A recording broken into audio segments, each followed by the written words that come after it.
ఆ విచిత్రం. ఎందుకని? దాని గురించే కదా అసూయ వచ్చింది, పగ వచ్చింది అంత మొట్టమొదటిగా. తర్వాత కళ, చేతులు కాలు కట్టేశారు, ఆ గోతులో పడేశారు. ఆ గోతులో నీళ్లు లేవు, చాలా లోతైన గొయ్యలంగా పడేశారు, చేతులు కాలు కట్టేసి. ఎవరు? సొంత అన్నలు.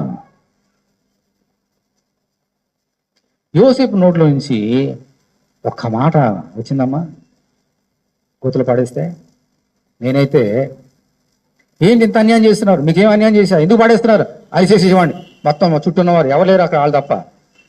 గొంతుకు పోయేది, అందులో పడిపోయిన తర్వాత ఇప్పుడు నేను దేవుని మీద ఎగిరేవాడిని. ఇప్పుడు గోతుల నుంచి ఎగిరేవాడిని పైకి దేవునికి. ఏ దేవా, నీకు వాగ్దానమా నిన్ను అడిగానా, కలమా నిన్ను అడిగానా, ఇదిగో ఇంత అసూయ పెట్టుకొని నేను పాడేసి గోతుల్లో పాడేశారు, నా బ్రతుకేంటి, ఇదేంటి ప్రభువా అనేవాడు. నేనైతే తన సహోదరులకు వ్యతిరేకంగా ఒక మాట పలకలేదు, పరలోకమున్న దేవునికి వ్యతిరేకంగా ఒక మాట పలకలేదు.